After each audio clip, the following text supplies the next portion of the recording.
Sa bawat pagpatak ng Semana Santa, tila nag-iiba ang ihip ng hangin. Mas tahimik, mas mabagal at mas puno ng pagninilay.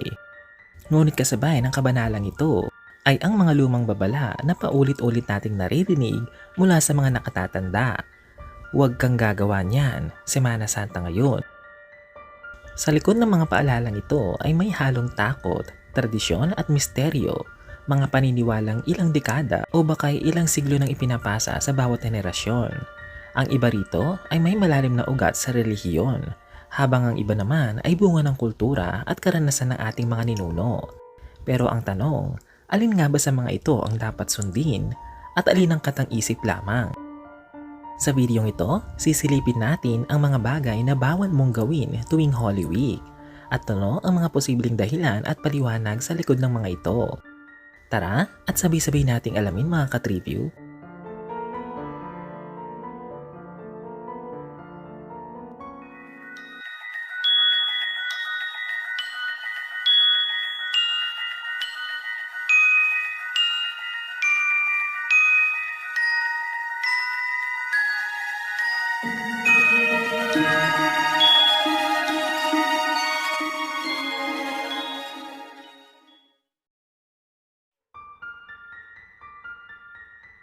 Number 10. Maligo sa Biyernes Santo.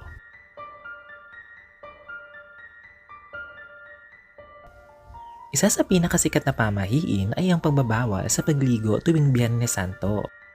Ayon sa matatanda, ang tubig daw sa araw na ito ay pinapahinga at maaring magdulot ng sakit o malas. Sa konteksto ng Katolisismo, ang Biyernes Santo ay araw ng pagluluksa sa pagkamatay ni Hesukristo, kaya tiniiwasan ng anumang gawain na may kinalaman sa kasiyahan o aliwalas ng katawan.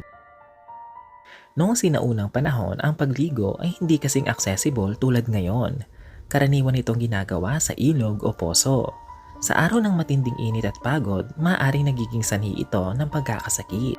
Kaya't naging praktikal na babala ito na kalaunan ay naging pamahiin.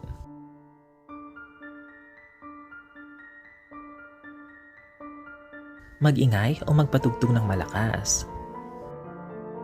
Pinaniniwala ang hindi dapat maging maingay tuwing Semana Santa, lalo na sa Biyernes Santo. Ito ay bilang paggalang sa sakripisyo ni Kristo. Sa mga probinsya, mapapansin ang halos kompletong katahimikan, walang malakas na musika at walang sigawan. Para sa ilan, kapag nilabag ito, maaari ka daw mapansin ng mga hindi nakikitang nilalang. Ngunit ayon sa psikolohiya, ang katahimikan ay nagdudulot ng heightened awareness. Kaya mas nagiging sensitibo tayo sa tunog at galaw na maaaring magmukhang kakaiba o nakakatakot.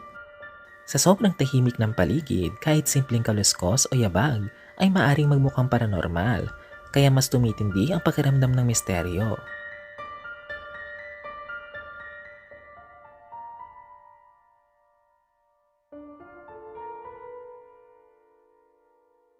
Number 8. Gumala o maglakbay ng malayo. May paniniwala na delikado ang paglalakbay tuwing Holy Week dahil umano ay maraming ligaw na espiritu ang nagkalat. Sa realidad, ito ay maaring babala lamang noong sinaunang panahon kung kailan limitado ang transportasyon at mas mapanganib ang biyahe. Sa modernong panahon, mas maraming aksidente ang naitala tuwing holidays dahil sa dami ng tao sa kalsada. Bilang dagdag na paliwanag, dahil peak season ito ng bakasyon, mas pagod ang drivers at mas siksikan ng biyahe, kaya tumataas ang risk na aksidente.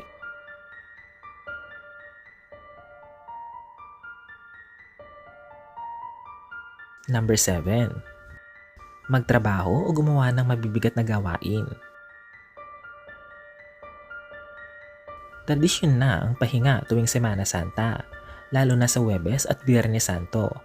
Ang paggawa ng mabibigat na trabaho ay itinuturing na kawalan ng respeto sa banal na panahon. Ito ay nakaangkla sa relihiyosong paniniwala ng pag-aayuno at sakripisyo.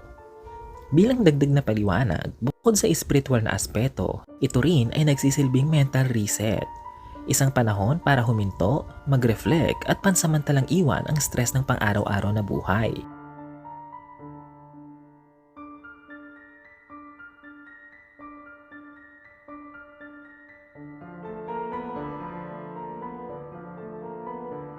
Number 6. Kumain ng karne.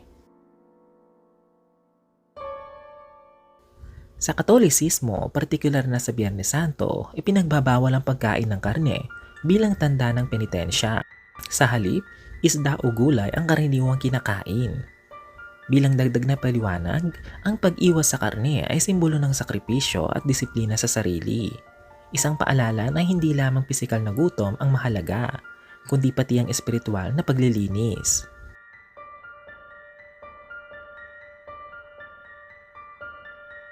Number 5. Magpakasal o magdiwang.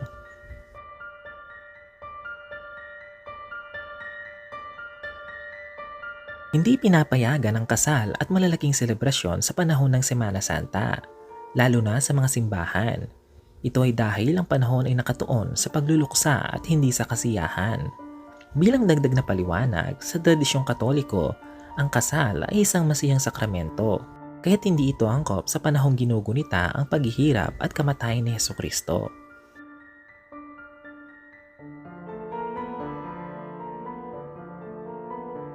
Number 4. Matulog habang may prosesyon.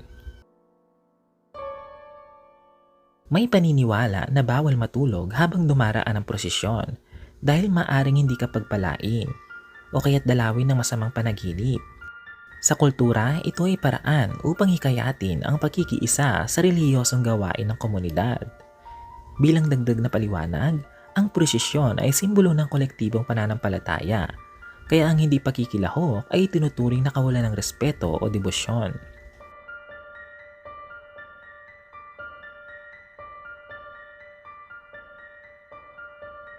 Number 3. Sugatan ng sarili o masugatan.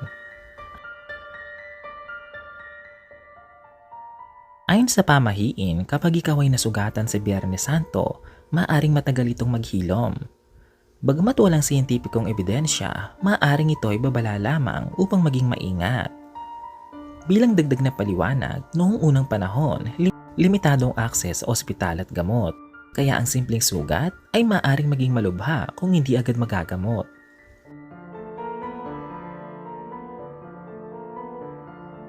Number 2. Lumabas sa gabi.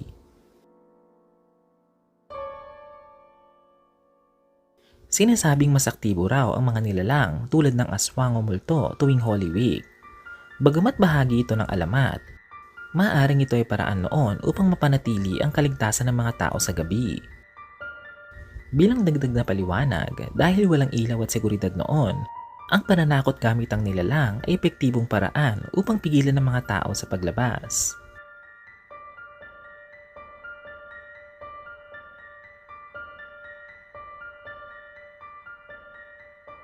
Number 1. Magbasa ng bawal o mahiwagang libro.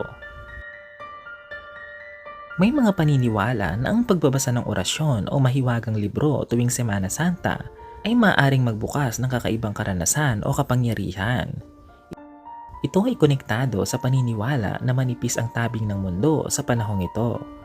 Bilang dagdag na paliwanag, sa larangan ng paniniwala, ito ay panahon raw upang kailangan mas bukas ang espiritual na enerhiya, kaya ang anumang ritual o kaalaman ay mas epektibo ayon sa mga paniniwala.